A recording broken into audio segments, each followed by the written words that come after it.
Só chegar a esta casa.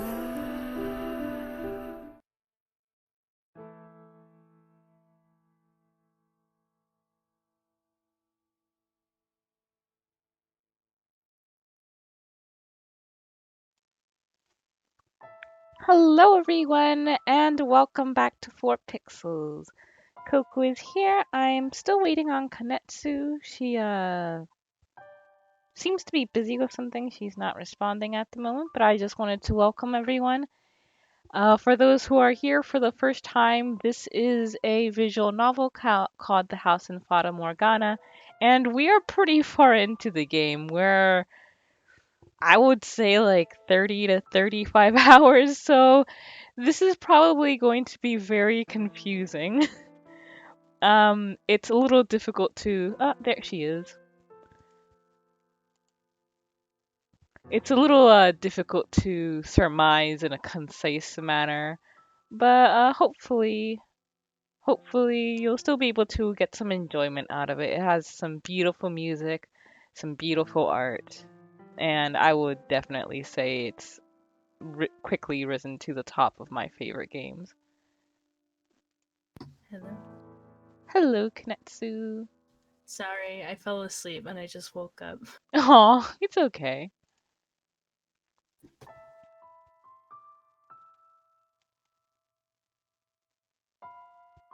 Alright, let me just fiddle with the chat box a little. Looks like the chat's a little small. Let's see. Let's just put it there. Alright, do you have your game open? Yes. Alright, let's go to inspect our memories. And just to make sure we're on the same page, it's I took a deep breath. Yeah, he's about to open the door, right? Yes.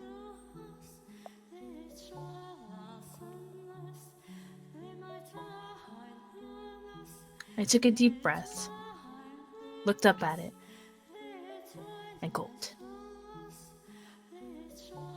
There was something indescribably chilling about the door, and then I pushed it open. Yeah, you get sleepy Konatsu today, Moon. A barely noticeable breeze brushed past me. A single ray of sunlight shone into the room, coming from a single window sitting high atop the wall. It cast a milky white patch of light on the hard floor, revealing the fact that I was not alone. The rumors say a witch lives in the mansion. There I saw, in this cursed house. Oh! Skeleton with only one arm. A cursed mansion for a cursed man. It was like I was destined to end up here. I had no way of finding out who the skeleton belonged to, so I left it there, at the top of the tower, and retreated into thought. Not John Cena.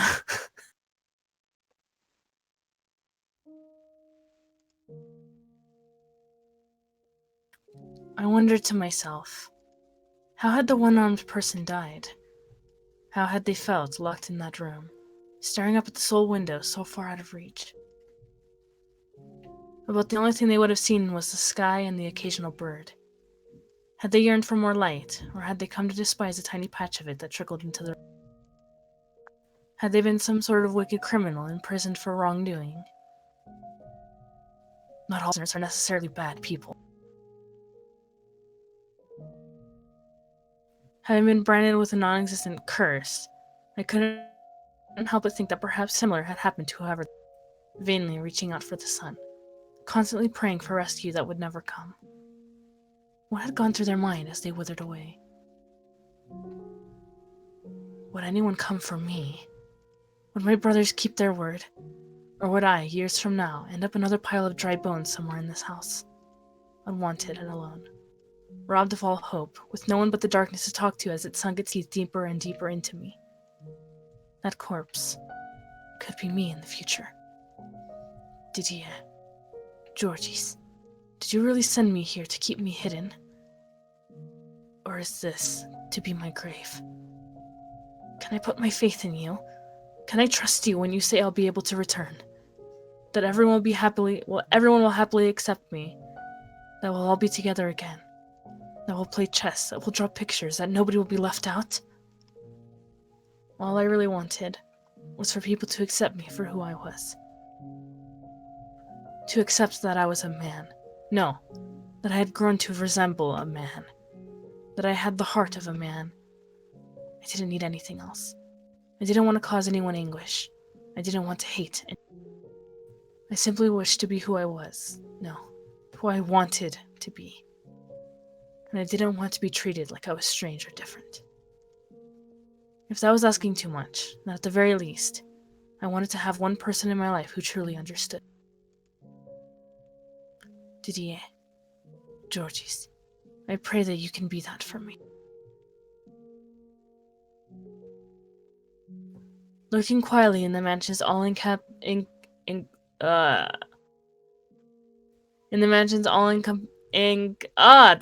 darkness. I waited and hoped that the day might arrive when I could come out of hiding.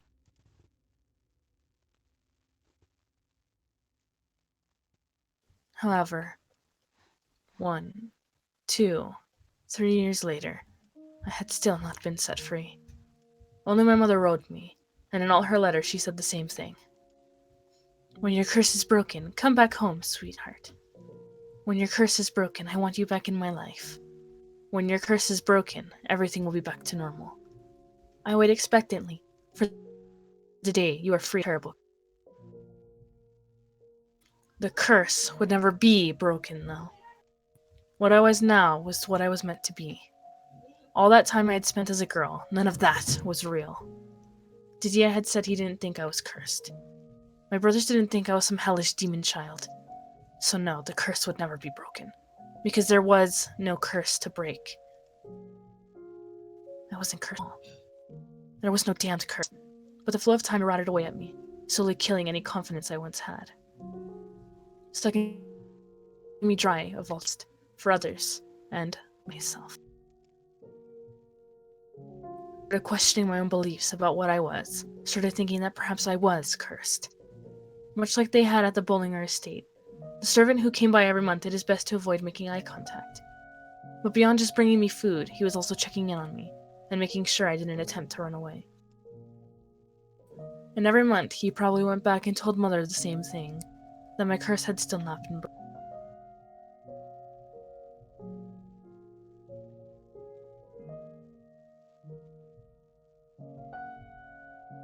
Do you have the answers I seek, O Father in heaven? If you do, I ask of you to guide me. To please tell me what I am. If I truly am cursed, and perhaps even how much my soul weighs. Probably not very much.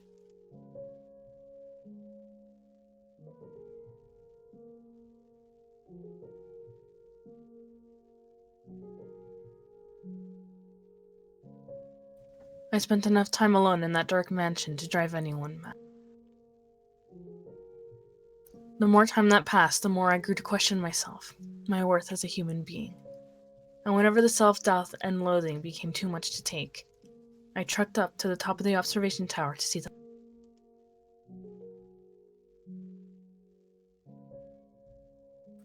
Sitting there on the hot floor, I would place my hand on the skeleton's leg, its shoulder, its hand. From the size of the bones, whoever it was appeared to have still been young when their life withered away. Poor child. Even I feel blessed compared to you. Oh, how miserable it must have been locked away up in this tower. To have your arm mercilessly severed. You have my pity, though. I alone shall mourn your death, and I alone shall take comfort in your presence. You poor, poor child. By pretending to pity someone who had had it worse than me, I was able to feel somewhat better about myself. Because if I was in a position to pity someone else, then, conversely, I wasn't in a position to be pitied. Vainly, foolishly trying to convince myself of a lie, I spent hours, days alone in that tower, holding the dry bones in my arms. Now there was right to lend credence to my alleged madness.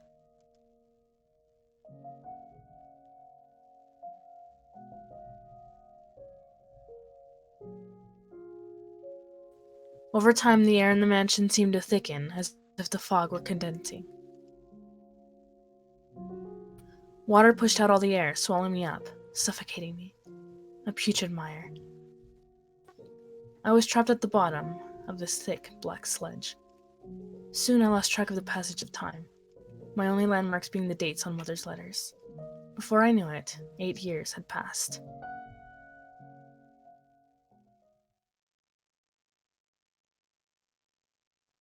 What the hell is this? I hadn't heard my own voice in so long I had almost forgotten what it sounded like.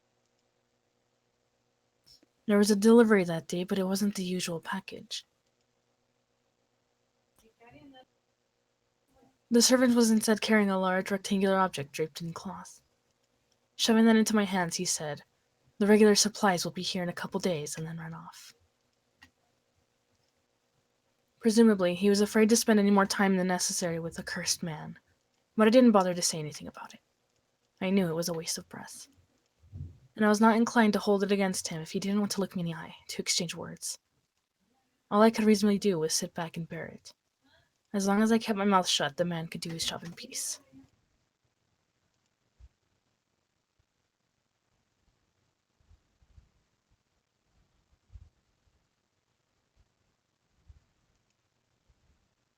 By the candlelight, I began unwrapping the package the servant had delivered.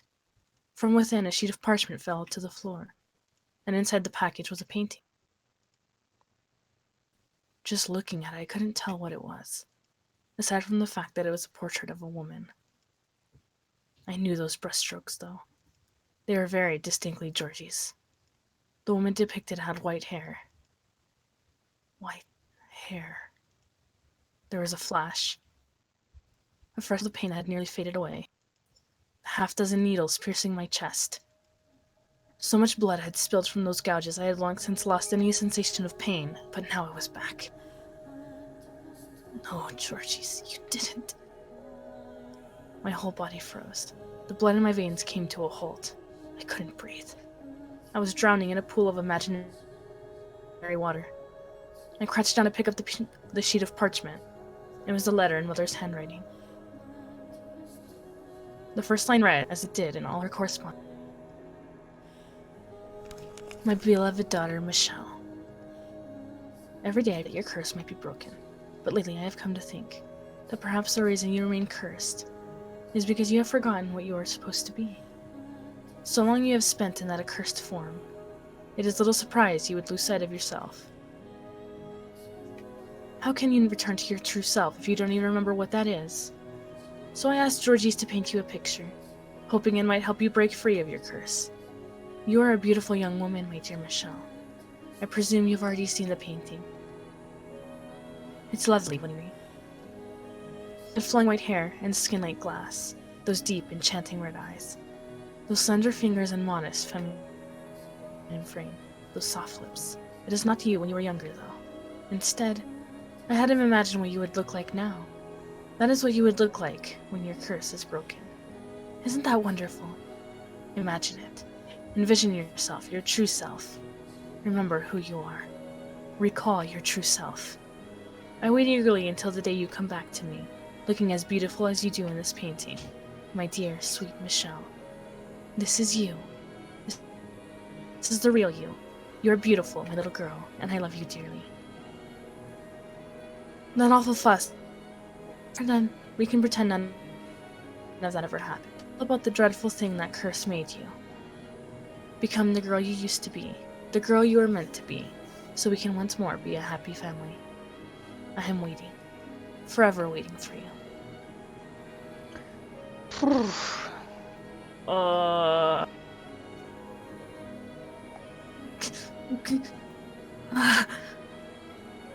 The letter ended there, leaving me with the woman in the painting staring back at me, her eyes seeming to insist that I was not me, that she was the real me, and I was nothing more than a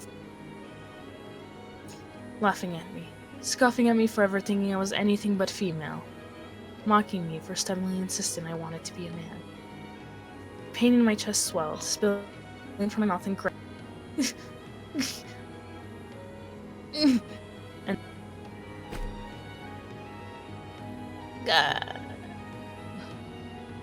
I screamed from the bottom of my lungs. Why? Why? I yanked at my hair. Why, Georgie? Slammed the painting against the floor. You said I could believe you. You swore to the god of art. So why? Why would you do this to me? You said yourself you didn't think I was cursed. You acknowledged me as your brother. You know this isn't me, so why? Why would you make this? I've been waiting for so long. I put my trust in you and Didier. I trusted you. I believed you would always support me. Was that all a lie? Deep down you really think I'm cursed just like Mother. And that's why you haven't written to me. Why you haven't answered any of my letters. Where did my faith get me? Why did you even help me escape? Was it all for show? Was my execution just a lie? An excuse for you to send me somewhere far away? Well, was it? Tell me, Georgies. Tell me the truth! What about you, Didier? Where do you stand? No, this isn't real. My voice was getting hoarse. I didn't have the strength to hold it in, and everything came spilling out of me, squeezed out by the phantom water. And the white-haired girl in the painting just stared back at me, smiling. I bit down on my lip as hard as I could. A metallic taste spread through my mouth, drops of blood trickling to the floor. Pulling the knife I used to open the monthly deliveries from my waistband, I lifted it high into the air, gathering what remained of my strength. This isn't me! And slashed the woman's face with it.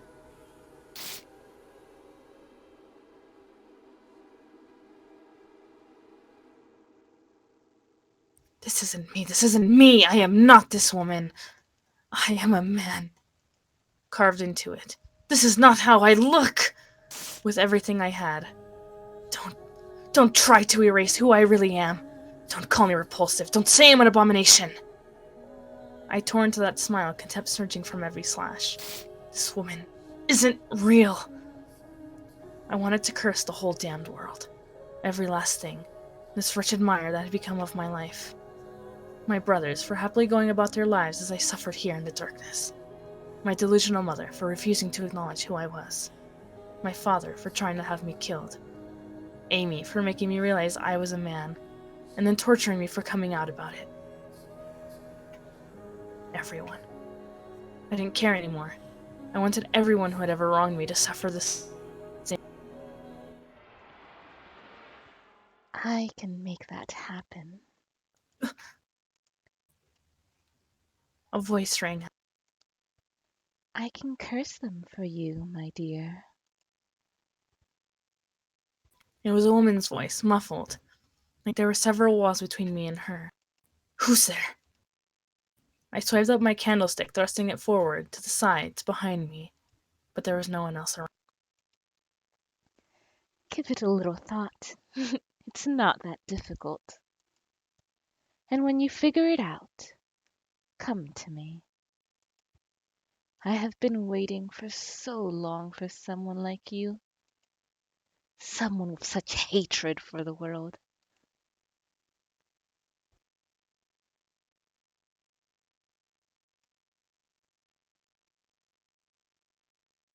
How am I supposed to know who you are?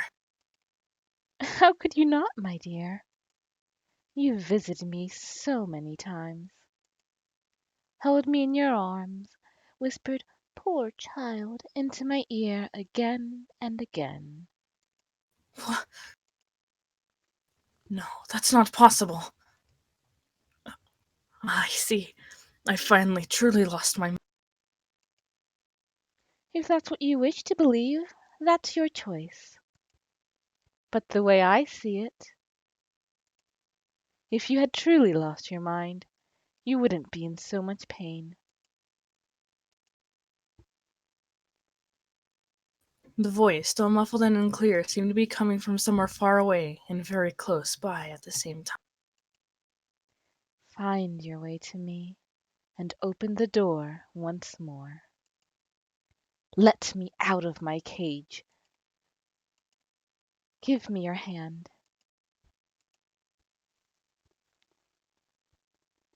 I knew in the back of my mind that it was all absurd, but nonetheless I did as the voice said. I let myself be drawn in by the pleasant whispers. The archangel stood proudly upon his glass perch, looking down at me. His gaze almost seemed judgmental. But I marched for the tower unconcerned. For so long I have been waiting for the day I would be rid of this darkness, for the day someone would truly set me free. When you arrived at this house, I felt the hands of fate at work. That you were led here, that you were meant to come to this place. You've been through so much to get here. I know your pain. I know how it feels to be locked up, to be tortured and used for others' gain. You are the only one to ever have pity for me, and I shall be the only one to have compassion for you. You are the only one to stay at my side, and I shall do the same for you. You can give me life again. You can resurrect me.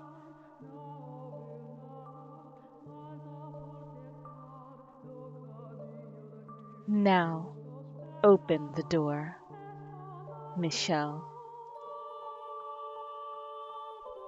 It felt like I was no longer in control of my own body. Her voice was tender in a way unlike either mother's or Amy's. Enticingly so. Standing at the top of the observation tower, I pushed open the door. And the first thing I saw was a ray of light shining through the window. And nothing else. Thank you for opening the door. It was empty. The skeleton, which had been sitting there as long as I had been at this house, had vanished without a trace. I spun around, my gaze darting back and forth across the chamber, but there was no one there. Only her voice whispering. You made this possible. You gave me the chance to have my revenge. Revenge. Now, I can make those men suffer a hell even worse than the one they put me through. Constant, everlasting despair. Their flesh may turn to dust, but so long as their souls live on, their torture will know no end.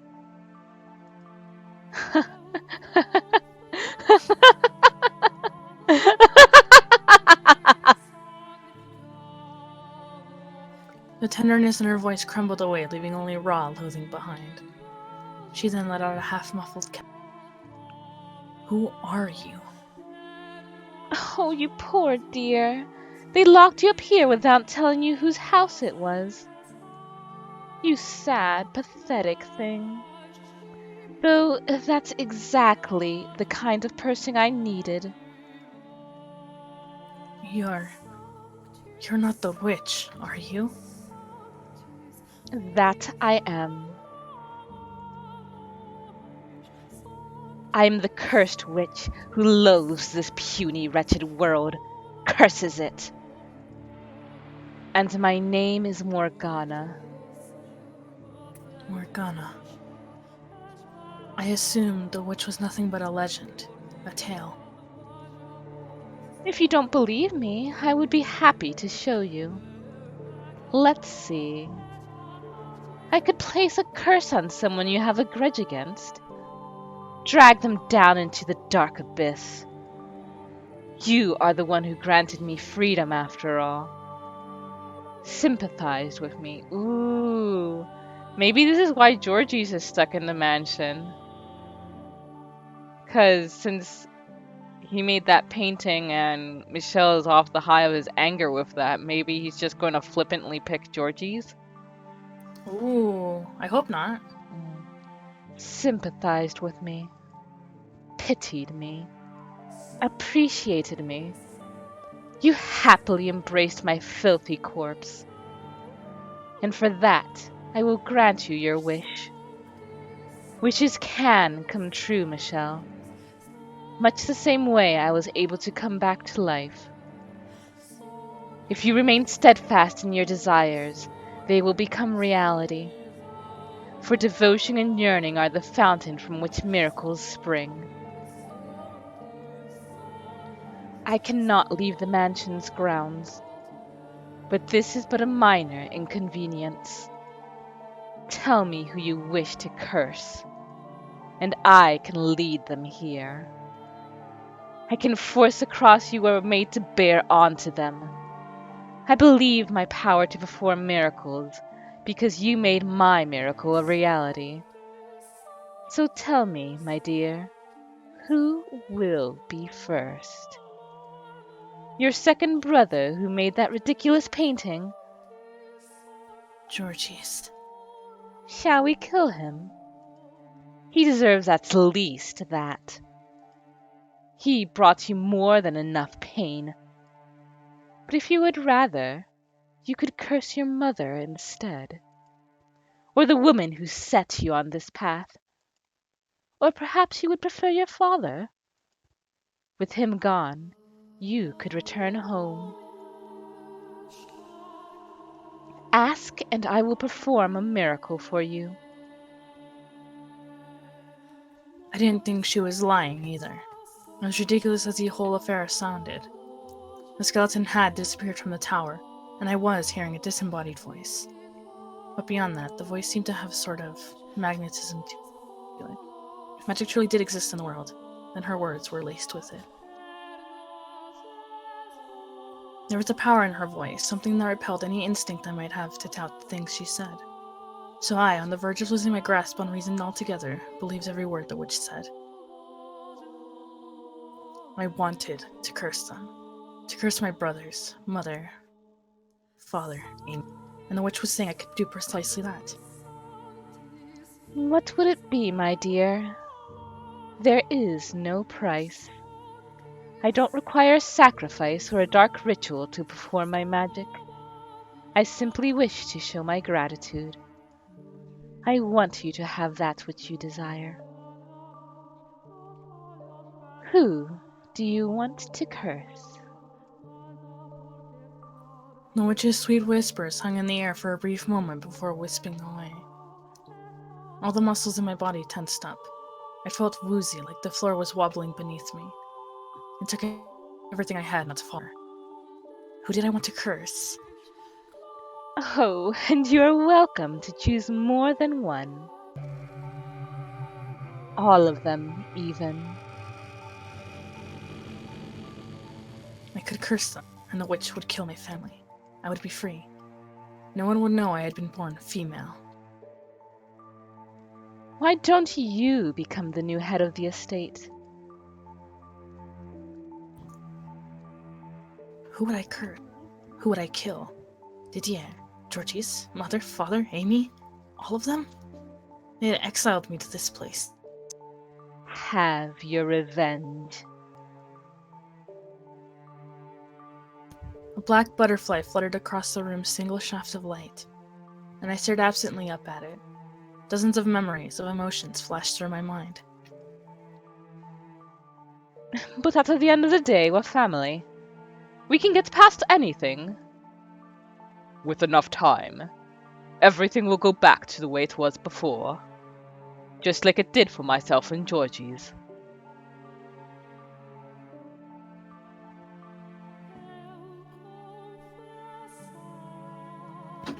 I don't understand. Why would I think about them now? They've abandoned me. Left me in that room for 2 years, and then left me here for 8 more.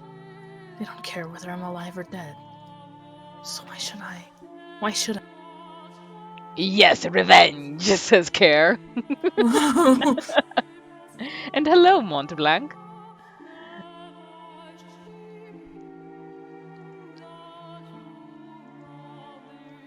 Have you made up your mind? I have. Then tell me, my dear, who will it be?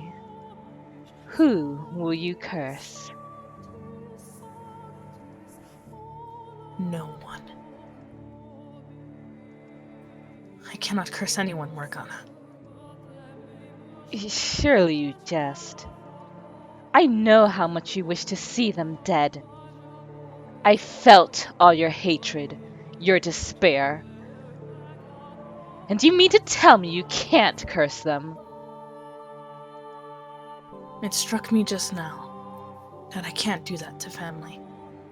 I cannot curse my own family. This is the family that cast you aside, labeled you cursed and made you suffer for years, and then locked you away in this remote mansion. And they don't feel even the slightest bit of remorse about any of it. I understand that. I know that they don't give the same weight to their words as I do. I figured that out long ago. I know I'm alone in my prayers, that they don't want me, that they don't want the same things I do. But I trusted them more than they ever deserved.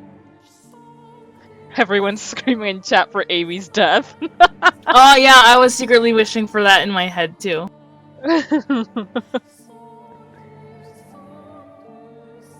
So why, then, can you not curse them?